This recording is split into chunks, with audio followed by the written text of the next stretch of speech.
I guess I was one of those people that grew up in Oak Cliff, which is outside of Dallas, Texas, 25 miles outside of Texas. Lived in a community that was basically by the woods, and we grew up with an enormous respect and a love for school and education.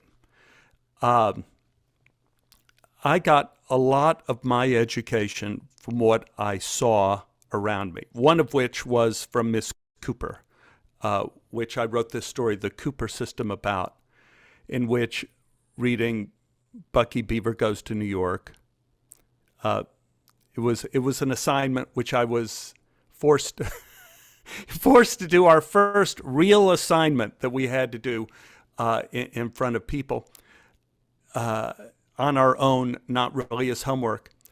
And I thought the assignment was that we had to read Bucky Beaver Goes to New York in one day, because I was not listening to Miss Cooper's assignment that we could do it at our own pace. So what ended up happening was the next day I come in and Miss Cooper asks how many, who's read chapter one, and everybody raises their hands, including me. How many people have read chapter two? But while she's saying that, I'm amazed, because I'm going like, wait a minute. If you read the whole book, then obviously you've read chapter one. As it turned out, Miss Cooper, when I finally admitted to the entire class that I had read the entire book, Bucky Beaver Goes to New York, and part of that book is ingrained in my mind, is that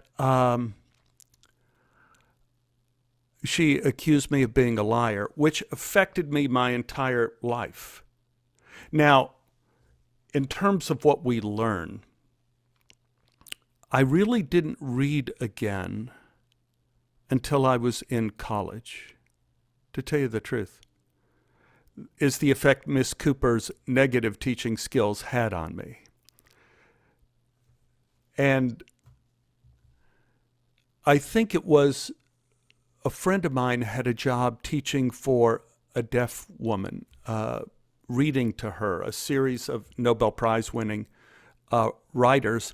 And she had to take a leave of absence and asked if I wanted to read again for this woman for money. And I wanted the money. So I said, yeah, sure, I'll jump in and I'll do that. And that is the beginning of my love of reading again, which is a convoluted way of saying it took a second love affair to get on the horse again after I was thrown off in second grade. Life has a way of throwing you off the horse. It does. It isn't a gimme that the kids come in with the love. There has to be a way to ignite them. And for me, it was being of service to this deaf woman. It was being of service to someone else that ignited the love. Now, I don't know how you could do that at the level of school you're teaching, but people always are willing to do something for the benefit of someone else. I just heard a rare, strange excerpt from a Beatles documentary of George Harrison saying that he invited Eric Clapton to record on the White Album, to record lead guitar on While My Guitar Gently Weeps. And he says the reason he did it is because the Beatles were such nasty bitches that no one would work together. He said, but he figured if they had a guest in the recording studio, that everyone would be on their best behavior. And he said it worked. As soon as Eric Clapton came into the room, everybody was like, oh, hi, how are you doing? And he says, what is it about people that when they're doing something for someone else, they always want to be at their best? And when they do something, when they're just stuck on their own accords, they slip down to the lowest common denominator. And in the words of George Harrison, become little bitches. That was, I want to say, something that impressed me in the last few years. when I was in college, I was taking humanities class.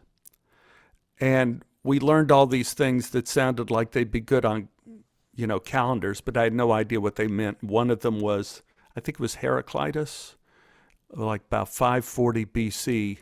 A man cannot step into the same river twice because it's never the same river and he's not the same man.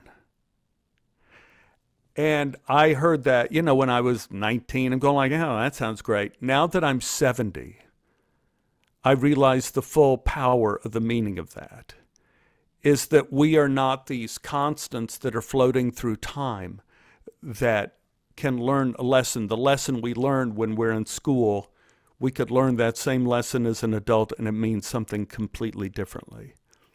Probably the most important educational lesson I had, I was just discussing with my wife today, is another podcast story I did, which was called Conference Hour. And that was when I was a sophomore in drama school. My teacher wanted to kick me out of school. She wanted to get me out of the drama program. For some reason, she hated me. And at our school, if you had what they call 2 unsatisfactory critiques, you were thrown out of the drama department. And so she managed to get the first one on me by lying to me, saying that she wanted to honor me by having my scene be done for the entire school, and could she rehearse the scene with me? I was amazed because I thought she hated me. So I go, yes, of course. But it was the time in which I had to do striking the King Lear set. She said, don't worry, I'll get you permission to miss the strike. Not a big deal. I'll get you permission. And she told me the next day I did, Steven, why don't we meet in the Margot Jones Theater and let's work on that scene? And we did. And the next day I found out she did not get permission. It gave me an automatic unsatisfactory critique and one more, and I was thrown out of school. I did not quit at that time. I kept going to school junior year. I was not allowed to take acting classes or drama classes, but I showed up anyway because I had signed up for them. And none of the teachers agreed to teach me. None of them would teach me. I would write papers and no one would grade them. I turned in my test, they would come back unmarked, and I went to class every day. Every day.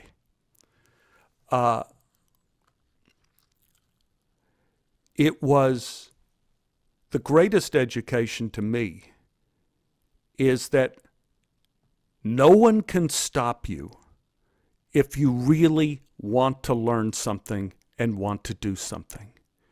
The student has all the power if they can harness it in a positive way.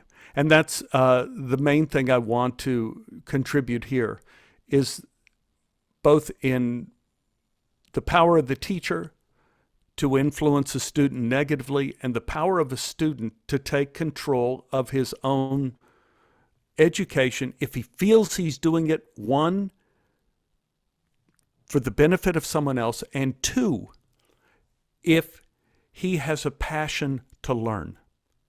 So I think either way was the pathway for me. Don, that's all I would say.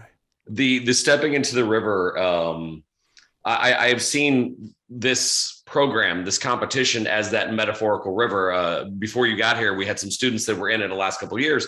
And really even their feedback was they're saying that a lot of times it was a teacher introducing this and giving them some time. And sometimes it was just please get out of my way.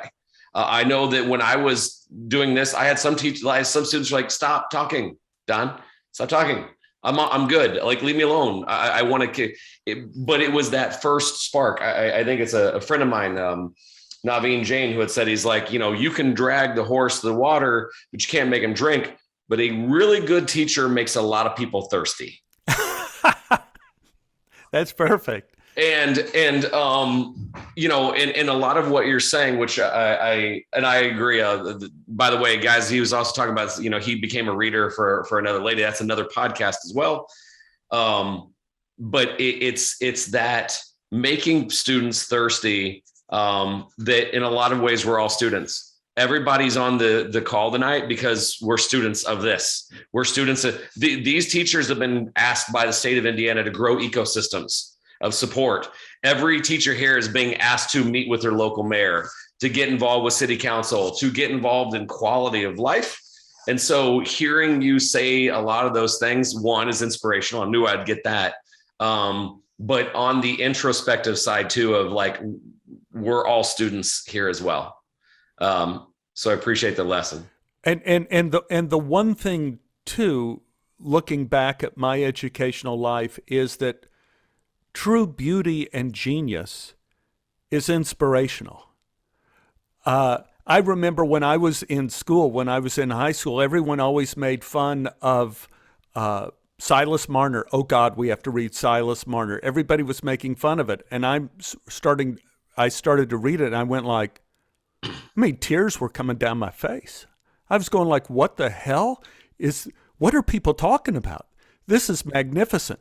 I ended up reading Silas Marner later in my life too, and I found out that George Eliot actually wrote Silas Marner in the middle of writing Middlemarch, I believe, is that she was feeling she could not, Marianne Evans is George Eliot, she was feeling that she could not write Middlemarch, and so she was in this Great Depression, and so she jumped off and she wrote this little short books, Silas Marner, in the middle of it, which is, so she had two magnificent books at the same time. I end up in Hollywood playing a teacher in a show in which Tom Rhodes, it was the Tom Rhodes Show, he plays a hepcat teacher, and he hates the fact that the class has to read Silas Marner. And he says, we're going to read instead the electric Kool-Aid acid test, guys. And all the students are going right on. And he gathers all the books together. And what we have in Hollywood is called a network run-through. So you rehearse Monday, Tuesday, Wednesday. You perform the show for the network, which is when you can get fired. Thursday, you bring in the cameras, and Friday, you do the show in front of a live audience. So we're doing the network run-through, and we get to the part where he collects all the books of Silas Marner, dumps them in the trash, and says the comic line, sorry, Silas, you suck. That was the joke. And he goes, and here's the electric Kool-Aid acid test, blackout.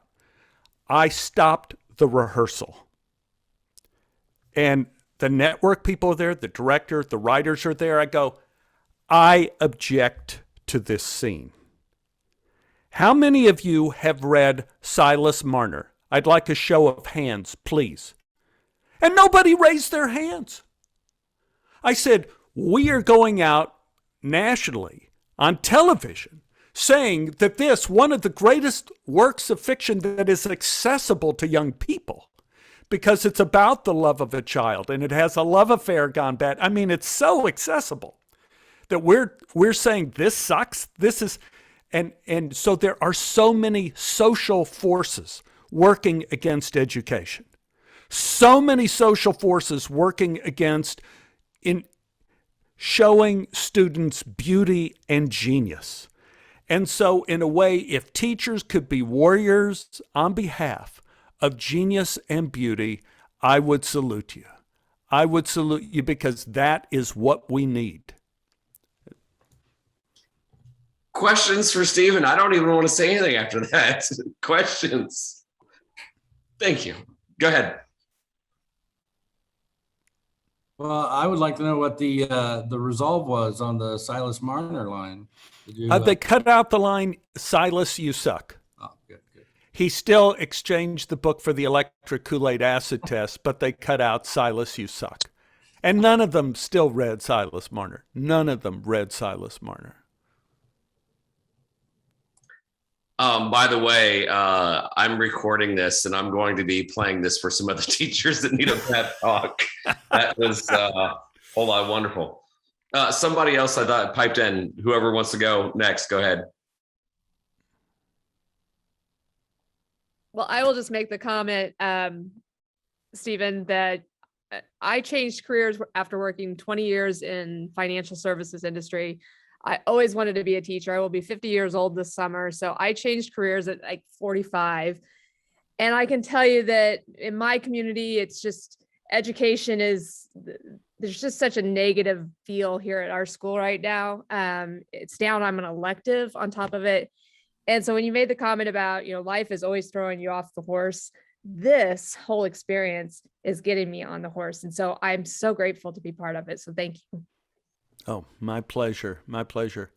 I have found one challenge in that I have taught myself. Of course, I teach nothing serious like you guys teach. I taught comedy and I taught improvisation and to different classes to people who wanted to pay through this school to have me teach the class. So these are people who signed up and paid to take this class.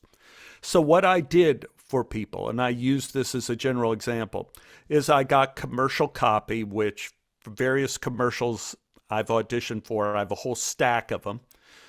And I said, what I want you to do is I want you to go home, rehearse it, record it on your phone, just record it on your phone, 3 different versions of this 30-second commercial. 3 different versions, and then next week we'll come in and play them for each other, and we'll find out what the strengths and weaknesses are. Out of my class of 16 students, that was the maximum, because with improv, everybody has to get up. How many people do you think recorded the 3 versions of the 30-second commercial, which I gave them a week to do on their phone, which they paid for? They paid for the class. It wasn't free education. How many people out of the 16 do you think did the assignment?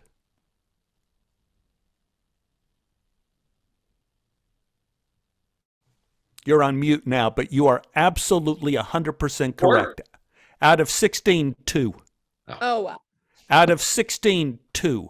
And that was eye-opening to me because I always assumed, especially if people are paying for it, that they want it.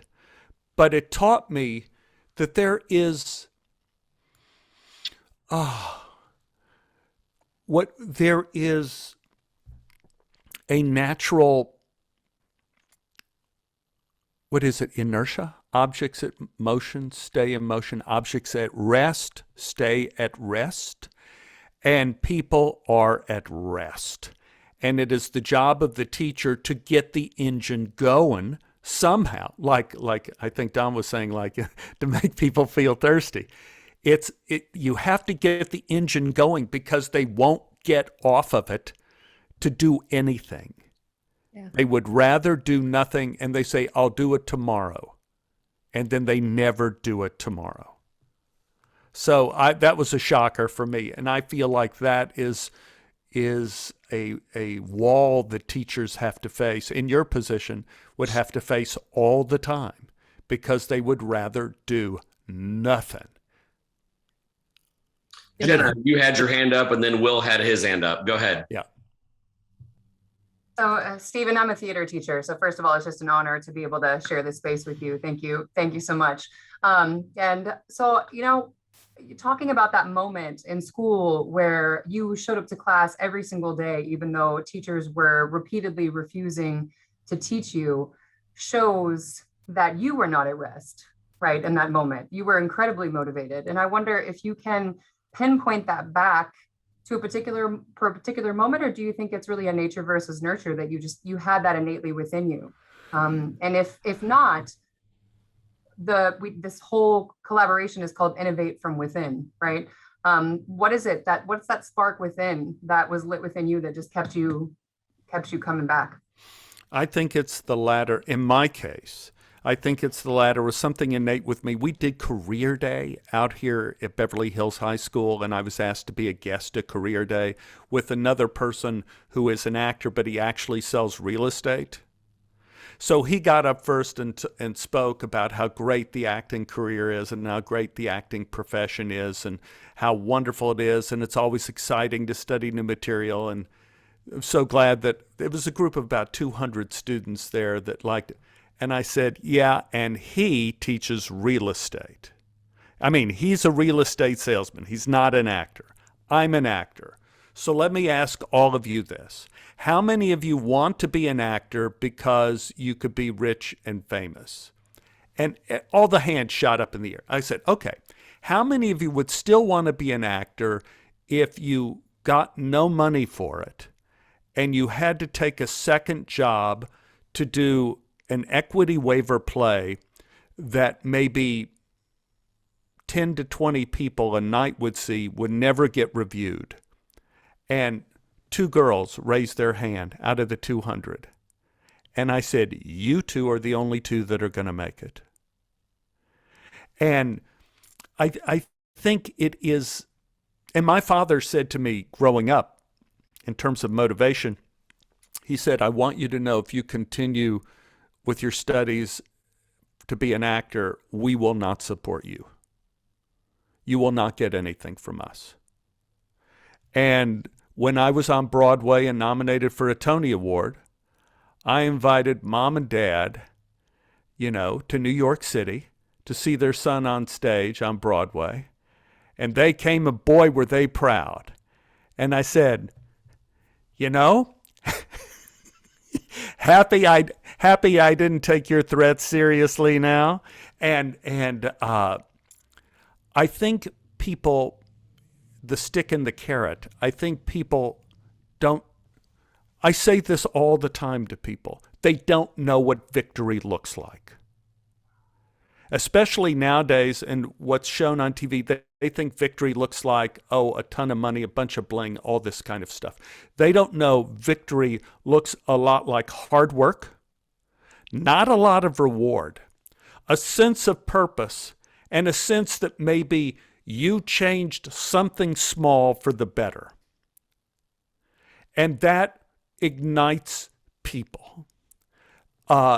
If they realize what victory looks like and get the false idea out of their head. So for me, intrinsically, when my father said, we're not going to help you, I said, okay, forget it. I don't want your help. And then I went to school, and when Joan Potter told me, I'm not going to teach you, I said, well, I'm still coming to class. Stop me. Stop me. The head of the department took me into his office. After I did this for half a semester, he came into the men's room while I was doing my business, tapped me on the shoulder and says, zip up and come up to my office. I need to talk to you. And his face was red. He was so angry. He says, you cannot keep coming to classes. You have been thrown out of the department. I'm sorry, I don't want it this way, but that's the way it is. And I sat there thinking about it, and we called him Hob, Bernard Hobgood. We called him Hob. I said, Hob, I appreciate your sentiment, but I have a different view of this whole thing. You accepted my check of tuition, which means you're working for me. And the way I see it, I'm going to keep coming to class, and I'm going to keep going. And what happened was, my continuing wore the teachers down. And one by one, they broke the stalemate and started teaching me. And I ended up not only graduating, I graduated first in my class from the SMU drama department. It was force of will. And so I think inspiring the will of people, and acting teachers are terrible because you see the jokes on Saturday Night Live. They tend to try to break your will in some way. I don't know who thought that was a good idea of teaching, but they tried to do that instead of finding the good thing that the student actor does and have them multiply on that. What you did was, what you did really works. This really works great. Let's have more of that.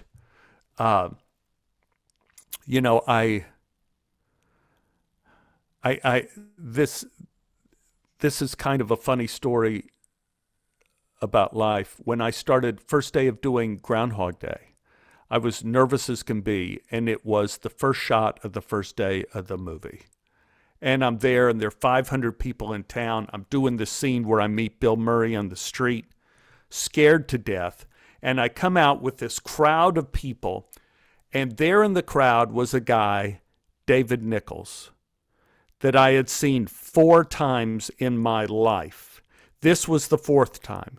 The 3rd time I had seen David Nichols was at a previous movie when I did Great Balls of Fire, and he was working on the art department, and I got married. And David celebrated with me and my wife, Ann, in the Radisson Bar in Memphis, Tennessee, on the night of my wedding. We didn't have a wedding. We had a justice of the peace. So the night of our Radisson Bar. The time before that, the second time I met David Nichols, was I came out, the first day I came to California, and I got David Nichols' address and phone number from his brother, Chris, in Dallas. He said, call David. David was working in the art department of a little movie called New York, New York. And he said, Steven, why don't you have lunch with me? And so my first day in California, I had lunch with Martin Scorsese, Liza Minnelli, Robert De Niro, and David Nichols. And the first time I met David Nichols in my life, I was a 15-year-old student in high school drama. And David Nichols was an actor in Dallas. And our drama teacher said, I want to bring a real actor in to give you guys tips. And I was playing an 80-year-old man in Moliere's The Miser. And David saw me and he said, Steven, I want to give you some tips on playing comedy. And David Nichols took me aside and taught me all the tips of comedy that I used in Groundhog Day. And when I came out and was about to meet Bill Murray, I looked at that crowd, and David Nichols stood over there on the side and gave me a thumbs up. And suddenly I wasn't scared anymore. And I think that's what teachers do to us, that the lessons that they give with wisdom and with love early on, we carry with us our entire life. Damn it, Steven. Okay, so he won't shameless plug this. This is exactly, you just got a taste of the Tobolowsky files. So on the episode I assigned you guys, I said you can listen up to minute 29. If you go ahead a little bit, I think I've already told Steven this. He says something that is so profound, I had to pull over my car and think about what he just said. And I'm not going to give it away, but it's transcendence. And Steven, you know which episode I'm talking about. Right. I will say this, great people that inspire make you think deeply. And Steven, I want to honor you and honor your time. I told you this lasts about till 8 o'clock. And so we're a little cold. But hearing this is exactly what we needed. Teacher morale is low. And a lot of times we don't stop and pause to think about breathing life into someone. And you have weaved 2 stories into tonight that have resonated. And as always, I deeply, deeply appreciate you. If someone has one quick question, and if Steven, if you want to go long, that's totally up to you. It's no offense to us because we've gone over, but I'm fine. Does anybody else have any other question? Will, you had your hand up earlier, then you took it down. I'm sorry. Yeah, go ahead. Yeah, I do. Just thank you for actually being here. It's fantastic. Love listening to, the intelligence and information that you bring. But I do have a very important question. Yes, sir. As a student and current student, I would just love to know, why did you start your podcast, and what's your absolute favorite story from the podcast? I started the podcast. Oh, God. You're not a setup, are you? No, this sir. Story kills me. This story kills me. So what had happened was I was thrown off of a horse on the side of an active volcano in Iceland. For real. I was going in and out of consciousness. They brought me down the hill. The doctor in the little town of Hetla at the base of the mountain sent me to Reykjavik. The doctor there said I had some sort of fractured neck. I was to go back to the United States. My doctor in the United States said, "You have a fatal injury. Your neck is completely broken, 5 different places, and your 4th vertebra in your neck, C4, is a burst fracture." And he explained to me the reason why I was alive, which was a freak of nature. So now I'm in my neck brace, and I'm sitting in the backyard. I can't act. I can't do anything for months until my neck heals. And you can't sleep. You know, when you have a broken neck, if you don't know, if you have a broken neck, you have to stay vertical for 3 months. Vertical. You can't go on the horizontal or you die. So what you do is, to sleep, you wedge yourself into a corner with pillows, and you just kind of are wedged into, you can't eat because you can't look and see your food. My wife had to help me do everything for months. So anyway, I thought, what if that doctor, what if what he said was true and I really died on that mountain in Iceland? What would I want my kids to know about my life that I never got the chance to tell them? So I started writing the Tobolowsky Files, true stories from my life. David Chin, who was a business student at Harvard at the time, was beginning the thing called podcast. And he said he had heard some of my storytelling, and he said, I can record your stories and put them on this thing called the internet. And David is now a big shot at Amazon. He was a big shot at Microsoft. Now the podcast is all over the world. And so these stories I wrote for my 2 boys so they would know what about their father that I wasn't able to tell them. And those stories became stories in the Simon & Schuster books. And I can tell you that my sons, neither of my sons, have read either of my books or have they listened to the podcast. It's children. You can't teach them anything. I think my favorite story that I come back to is the story called The Alchemist, which is the story about my mother. And as I was teaching my improv class, I got the word that my mom had a heart attack. And I flew back to Dallas and was with her for the final 24 hours of her life. So that story is about the final 24 hours of her life and the miracle that her life was to me. So that's called The Alchemist. I think it's like number 10 or something like that. It's also in the book Dangerous Animals Club. I think that is one of my better stories of all time. And people talk to me about it all the time because they have all lost somebody that they love. So that one probably. Thank I you so will much. set I up a appreciate it. playlist for you guys. And by the way, it's all free. The podcast is free. I get nothing for it. So if you go to Tobolowskyfiles.com, it's all free. Microsoft wanted to sponsor us for $1,000 an episode, but I'd have to put in 2 commercials in the stories. And so David and I said, we don't want to put in commercials. So it's commercial free and free to you.